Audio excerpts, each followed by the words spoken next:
दोस्तों बहुत बहुत स्वागत है आप सभी का एक बार फिर से। जी हाँ दोस्तों, आज पूरे दिन की कई महत्वपूर्ण और बड़ी खबरें निकलकर सामने आ रही हैं। जानेंगे सभी खबरों को विस्तार से। तो दोस्तों, खबरों में आगे बढ़ने से पहले वीडियो को एक प्यार भरा लाइक जरूर कर दें और ताजा खबरों को जानने के लिए चैनल को सब्सक्राइब भी जरूर कर लें। तो देखते हैं पहली बड़ी खबर क्या निकल कर आ रही है।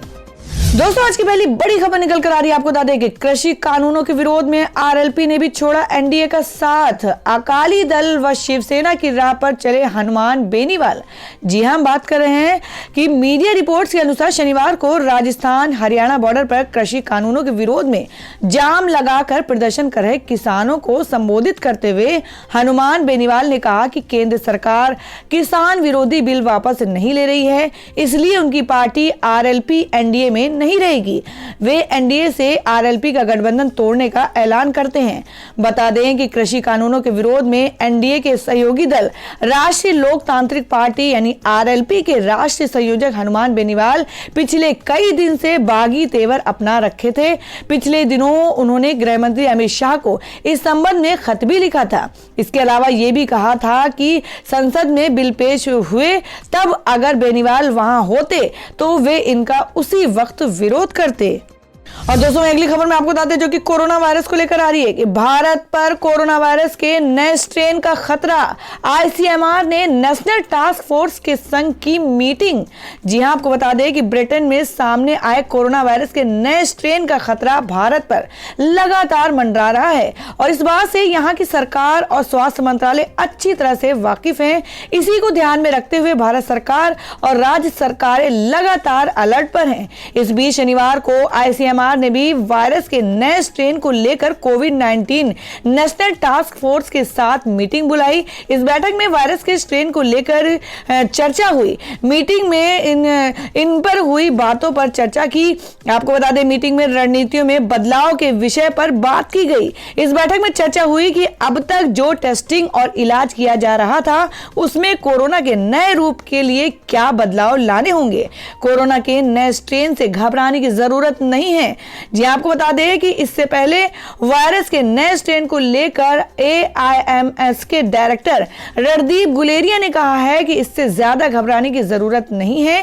आमतौर पर इस वायरस के रूप में बदलाव देखने को मिला है। महीने में करीब 2 बार इसमें बदलाव होता है। आपको बता दें कि Randeep Guleria national task force के भी मेंबर हैं जिसके साथ आईसीएमआर ने मीटिंग की है। और दोस्तों, में अगली बड़ी खबर में आपको बताते हैं जिसमें यूपी के स्कूल की फोटो लेने पर रोक पर भड़के सीएम केजरीवाल। सीएम योगी से कहा, दिल्ली आइए, स्कूल देखकर फोटो खिंचवाइए। जी आपको बता दें कि साल 2022 में होने वाले उत्तर प्रदेश विधानसभा चुनाव में उतरने के ऐलान के बाद आम आदमी पार्टी यूपी के स्कूलों की बदहाली की बात करते हुए आक्रामक रणनीति अपना रही है। दिल्ली स्कूल बनाम यूपी स्कूल की ये राजनीति तब और चर्चा में आई जब 22 दिसंबर को दिल्ली के शिक्षा मंत्री मनीष सिसोदिया को लखनऊ के एक स्कूल देखने जाने से यूपी पुलिस ने रोक दिया। अब मुख्यमंत्री अरविंद केजरीवाल ने राज्यसभा सांसद और आप यूपी प्रभारी संजय सिंह के एक ट्वीट पर जवाब लिखते हुए सीएम योगी आदित्यनाथ से कहा कि दिल्ली आइए, हम आपको स्कूल भी दिखाएंगे और आपकी फोटो भी लेंगे। दरअसल सांसद और आप नेता संजय सिंह ने ट्वीट किया जिसमें उन्होंने बताया कि दिल्ली के विधायक अखिलेश पति त्रिपाठी ने उत्तर प्रदेश के शिक्षा मंत्री के जिले में स्कूल की बदहाली क्या देख ली कि मंत्री जी नाराज हो गए और बीएसए ने आदेश जारी कर दिया कि कोई व्यक्ति न स्कूल देख सकता और न फोटो खींच सकता है। संजय सिंह ने सीएम योगी आदित्यनाथ पर निशाना साधते हुए लिखा कि कहां फंस गए योगी जी, पढ़ाई की थी हिंदू मुसलमान की, एग्जाम में आ गया केजरीवाल मॉडल। संजय सिंह के इस ट्वीट को रिट्वीट करते हुए दिल्ली के मुख्यमंत्री और आप मुखिया अरविंद केजरीवाल ने सीएम योगी पर हमला बोलते हुए लिखा, क्या आपकी सरकार ने आदेश जारी किया है कि कोई भी व्यक्ति यूपी सरकार के स्कूल नहीं देख सकता और फोटो नहीं खींच सकता? इतने खराब हैं आपके स्कूल, आपसे नहीं होगा। दिल्ली आइए, हम आपको अपने स्कूल भी दिखाएंगे और वहां आपकी फोटो भी लेंगे। दिल्ली स्कूल बनाम यूपी स्कूल मॉडल का विवाद तब शुरू हुआ जब योगी सरकार में मंत्री और भाजपा के वरिष्ठ नेता सिद्धार्थनाथ सिंह ने इस पर बहस की चुनौती दी थी। चुनौती को स्वीकारते हुए शिक्षा मंत्री मनीष सिसोदिया 22 दिसंबर को लखनऊ पहुंच गए और फिर वहां प्रेस कॉन्फ्रेंस में एक कुर्सी भाजपा नेता के लिए खाली भी छोड़ी। उसके बाद वे लखनऊ के एक स्कूल देखने निकले, लेकिन रास्ते में ही पुलिस ने उनको रोक दिया, जिसको लेकर काफी हंगामा हुआ। और दोस्तों मैं अगली खबर में आपको बताते हैं जो कि गुजरात इलेक्शन को लेकर आ रही है। जी आपको बताते हैं कि अब गुजरात के चुनावी मैदान में ओवैसी की एंट्री, बीटीपी से होगा एआईएमआईएम का गठबंधन। जी आपको बता दें कि हाल ही में बिहार में विधानसभा चुनाव हुए, जिसमें एनडीए ने पूर्ण बहुमत के साथ सरकार बनाई। इस दौरान एक पार्टी ने सबका ध्यान खींचा, जो थी ऑल इंडिया मजलिस-ए-इत्तेहादुल मुस्लिमीन। बिहार में एआईएमआईएम ने 5 सीटों पर बाजी मारी है। इस जीत से गदगद असदुद्दीन ओवैसी पश्चिम बंगाल और गुजरात में भी ताल ठोकेंगे। इसके लिए उन्होंने तैयारियां शुरू कर दी हैं। साथ ही कई अन्य दलों से गठबंधन के लिए उनकी बात भी चल रही है। महाराष्ट्र के औरंगाबाद से सांसद और एआईएमआईएम नेता इम्तियाज जलील के मुताबिक उनकी पार्टी ने गुजरात विधानसभा चुनाव लड़ने का मन बना लिया है। इसके लिए वो भारतीय ट्राइबल पार्टी यानी बीटीपी में गठबंधन करेंगे। पार्टी चीफ असदुद्दीन ओवैसी ने उनको गुजरात की जिम्मेदारी है। जल्द ही वो वहां पर जाकर बीटीपी नेताओं से बात करेंगे। साथ ही गुजरात चुनाव और गठबंधन को लेकर फैसला लेंगे। बीटीपी चीफ ने ये सारी बातें कही हैं। और वह अगली खबर निकल कर आ रही है, जिसमें आपको बता दें कि गोवा और कश्मीर में हुई आम आदमी पार्टी की पहली जीत, पार्टी बढ़ा रही दिल्ली से बाहर कदम।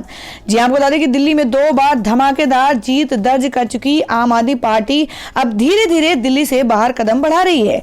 गोवा और कश्मीर में हुई पहली जीत से ये तो साबित होता है कि इस पार्टी की राजनीति से इस देश के उत्तर से दक्षिण तक लोगों में उत्साह के साथ साथ भरोसा भी जगा है। गोवा की जिला पंचायत में बेनलुइम सीट पर मिली बेहतरीन जीत से पार्टी ने अपनी पहचान साउथ इंडिया में भी बना ली है। आपको बता दें कि इस सीट पर हंजेल फर्नांडिस ने एक तरफा जीत हासिल करके आम आदमी पार्टी का नाम गोवा की धरती पर लिख दिया है। इसी तरह आम आदमी पार्टी के गोवा के बाकी उम्मीदवारों का वोट शेयर भी काफी बढ़ा है। हाल ही में जम्मू कश्मीर में हुए डीडीसी के चुनाव में डोडा से आम आदमी पार्टी के उम्मीदवार मेहराज दिन मलिक ने जीत हासिल की। मलिक आम आदमी पार्टी के सदस्य हैं, लेकिन पार्टी के चिन्ह पर चुनाव नहीं लड़ सके, इसलिए आजाद उम्मीदवार रहकर ही ये जीत हासिल की। मालिक आम आदमी पार्टी जम्मू माइनॉरिटी यूनिट के हेड भी हैं। इन 2 अलग अलग राज्यों से आए चुनाव नतीजों से ये तो स्पष्ट है कि आम जनता का आम आदमी पार्टी और दिल्ली के अरविंद केजरीवाल के गवर्नेंस मॉडल पर भरोसा बढ़ता जा रहा है। तो दोस्तों खबरों में आगे बढ़ने से पहले जान लेते हैं आज के माइंड क्विज के सवाल को। आज का सवाल है आपको बताना है कि अरुणाचल प्रदेश की राजधानी कहाँ है। इसका जवाब आपको वीडियो नीचे कमेंट बॉक्स में देना है और सही जवाब देने वाले को रैंडमली सिलेक्ट किया जाएगा और वो जीत सकते हैं एक बम्पर पुरस्कार। तो बढ़ते हैं अगली खबर की ओर। और वह अगली खबर निकल कर आ रही है, जिसमें आपको बता दें कि आम आदमी पार्टी के मोहल्ला क्लिनिक के तर्ज पर गुजरात सरकार ने शुरू किया दीनदयाल क्लिनिक, मुफ्त में होगा इलाज।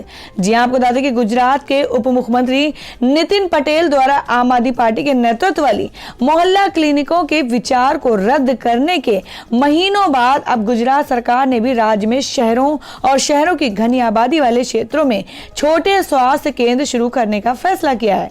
गुजरात सरकार ने यह फैसला ऐसे समय में लिया है जब आम आदमी पार्टी ने अहमदाबाद में 10 स्थानों पर व्यापक रूप से प्रशंसित मोहल्ला क्लिनिक मॉडल का परीक्षण अभियान शुरू किया। आपको बता दें कि आम आदमी पार्टी ने 11 दिसंबर को गुजरात में अपने मोहल्ला क्लिनिक मॉडल का परीक्षण शुरू किया। इसके बाद भाजपा सरकार ने 21 दिसंबर को शहरी गरीबों के लिए दीनदयाल क्लिनिक की घोषणा की। बीजेपी के एक विधायक के पूछने पर कि क्या ये दिल्ली के मोहल्ला क्लिनिक के तर्ज पर होगा, इस पर उप मुख्यमंत्री पटेल ने कहा, स्वास्थ्य सेवा का गुजरात मॉडल दिल्ली के मोहल्ला क्लिनिक मॉडल से कहीं बेहतर है। कई अन्य राज्य गुजरात मॉडल को दोहराने की कोशिश कर रहे हैं, लेकिन गुजरात सरकार की दीनदयाल क्लिनिक के प्रस्ताव पर एक करीब से नजर डालें तो पता चलता है कि यह मॉडल दिल्ली के मोहल्ला क्लिनिक मॉडल की प्रतिकृति है। उन्होंने कहा कि राज्य में सरकार 1 लाख से अधिक आबादी वाले शहरों में ओपीडी संचालित करेगी। और दोस्तों मैं अगली खबर निकल कर आ रही है जिसमें आपको बता दें कि हरियाणा में किसानों का आंदोलन तेज, अधिकतर राजमार्गों पर टैक्स फ्री हुए टोल प्लाजा। जी हम बात कर रहे हैं, आपको बता दें कि हरियाणा में कई टोल प्लाजाओं को गुरुवार रात से ही फ्री कर दिया गया था, जबकि शुक्रवार सुबह से भी कई टोल प्लाजाओं को फ्री भी कर दिया गया। जी आपको बता दें कि भारतीय किसान यूनियन ने कुछ दिन पहले ये ऐलान किया था कि हरियाणा के टोल प्लाजाओं पर 25 से 27 दिसंबर तक टोल टैक्स वसूली नहीं करने दी जाएगी।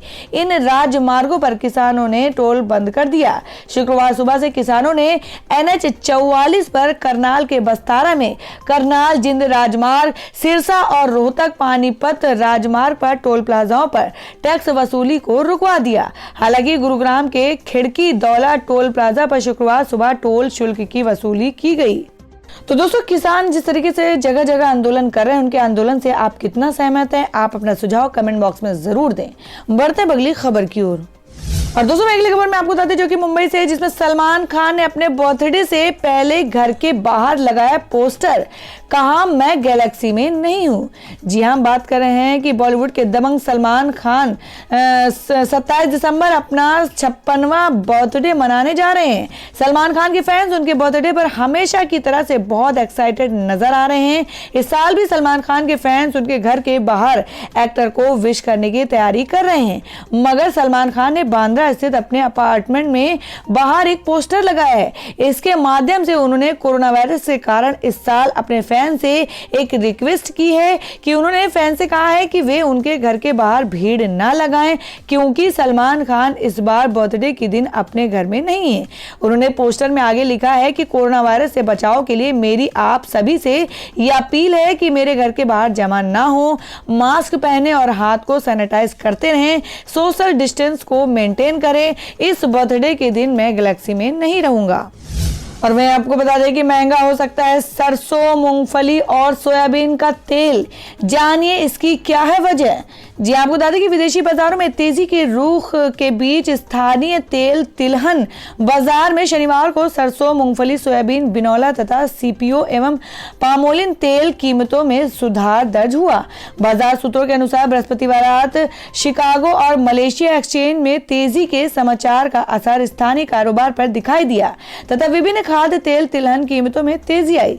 पशु आहार में इस्तेमाल होने वाले मक्का खंड में भी तेजी रही। उन्होंने बताया कि आगरा की सलोनी मंडी में सरसों दाना 6500 रुपए क्विंटल के पिछले भाव से बढ़कर 6700 रुपए क्विंटल हो गया, जिसकी वजह से स्थानीय मंडी में सरसों दाना और सरसों तेल की कीमतों में सुधार आया।